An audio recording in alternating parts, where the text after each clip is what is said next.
গল্প কবিতা পাঠে সকলকে স্বাগত জানিয়ে শুরু করছি আজকের পাঠ। রবীন্দ্রনাথ ঠাকুরের আত্মজীবনী জীবনস্মৃতির প্রকৃতির প্রতিশোধ অংশটি। এই কারোয়ারে প্রকৃতির প্রতিশোধ নামক নাট্যকাব্যটি লিখিয়াছিলাম। এই কাব্যের নায়ক সন্ন্যাসী সমস্ত স্নেহবন্ধন মায়াবন্ধন ছিন্ন করিয়া প্রকৃতির উপরে জয়ী হইয়া একান্ত বিশুদ্ধভাবে অনন্তকে উপলব্ধি করিতে চাহিয়াছিল। অনন্ত যেন সব কিছুর বাহিরে। অবশেষে একটি বালিকা তাহাকে স্নেহপাশে বদ্ধ করিয়া অনন্তের ধ্যান হইতে সংসারের মধ্যে ফিরাইয়া আনে। যখন ফিরিয়া আসিল তখন সন্ন্যাসী ইহাই দেখিল, ক্ষুদ্রকে লইয়াই বৃহৎ, সীমাকে লইয়াই অসীম, প্রেমকে লইয়াই মুক্তি। প্রেমের আলো যখনই পাই তখনই যেখানে চোখ মেলি সেখানেই দেখি সীমার মধ্যেও সীমা নাই। প্রকৃতির সৌন্দর্য যে কেবলমাত্র আমারই মনের মরীচিকা নহে, তাহার মধ্যে যে অসীমের আনন্দই প্রকাশ পাইতেছে, এবং সেই জন্যই যে এই সৌন্দর্যের কাছে আমরা আপনাকে ভুলিয়া যাই, এই কথাটা নিশ্চয় করিয়া বুঝাইবার জায়গা ছিল বটে সেই কারোয়ারের সমুদ্রবেলা। বাহিরের প্রকৃতিতে যেখানে নিয়মের ইন্দ্রজালে অসীম আপনাকে প্রকাশ করিতেছেন, সেখানে সেই নিয়মের বাঁধাবাঁধির মধ্যে আমরা অসীমকে না দেখিতে পারি।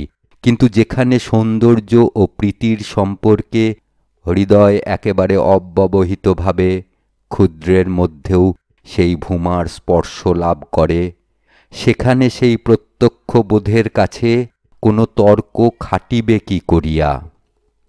এই হৃদয়ের পথ দিয়াই প্রকৃতি সন্ন্যাসীকে আপনার সীমা সিংহাসনের অধিরাজ অসীমের খাস দরবারে লইয়া গিয়াছিলেন। প্রকৃতির প্রতিশোধের মধ্যে একদিকে যত সব পথের লোক, যত সব গ্রামের নরনারী, তাহারা আপনাদের ঘর গড়া প্রাত্যহিক তুচ্ছতার মধ্যে অচেতনভাবে দিন কাটাইয়া দিতেছে। আর একদিকে সন্ন্যাসী, সে আপনার ঘর গড়া এক অসীমের মধ্যে কোনো মতে আপনাকে ও সমস্ত কিছুকে বিলুপ্ত করিয়া দিবার চেষ্টা করিতেছে। প্রেমের সেতুতে যখন এই দুই পক্ষের ভেদ ঘুচিল, গৃহীর সঙ্গে সন্ন্যাসীর যখন মিলন ঘটিল, তখনই সীমায় অসীমে মিলিত হইয়া সীমার মিথ্যা তুচ্ছতা ও অসীমের মিথ্যা শূন্যতা দূর হইয়া গেল। আমার নিজের প্রথম জীবনে আমি যেমন একদিন আমার অন্তরের একটা অনির্দেশ্যতাময় অন্ধকার গুহার মধ্যে প্রবেশ করিয়া বাহিরের সহজ অধিকারটি হারাইয়া বসিয়াছিলাম, অবশেষে সেই বাহির হইতেই একটি মনোহর আলোক হৃদয়ের মধ্যে প্রবেশ করিয়া আমাকে প্রকৃতির সঙ্গে পরিপূর্ণ করিয়া মিলাইয়া দিল। এই প্রকৃতির প্রতিশোধেও সেই ইতিহাসটি একটু অন্যরকম করিয়া লিখিত হইয়াছে। পরবর্তী আমার সমস্ত কাব্য রচনার ইহাও একটা ভূমিকা। আমার তো মনে হয় আমার কাব্য রচনার এই একটি মাত্র পালা, সে পালার নাম দেওয়া যাইতে পারে সীমার মধ্যেই অসীমের সহিত মিলন সাধনের পালা। এই ভাবটাকেই আমার শেষ বয়সের একটি কবিতার ছত্রে প্রকাশ করিয়াছিলাম। বৈরাগ্য সাধনে মুক্তি সে আমার নয়। তখনও আলোচনা নাম দিয়া যে ছোট ছোট গদ্য প্রবন্ধ বাহির করিয়াছিলাম, তাহার গোড়ার দিকেই প্রকৃতির প্রতিশোধের ভিতরকার ভাবটির একটি তত্ত্ব ব্যাখ্যা লিখিতে চেষ্টা করিয়াছিলাম। সীমা যে সীমাবদ্ধ নহে, তাহা যে অতল স্পর্শ গভীরতাকে এক কণার মধ্যে সংহত করিয়া দেখাইতেছে, ইহা লইয়া আলোচনা করা হইয়াছে।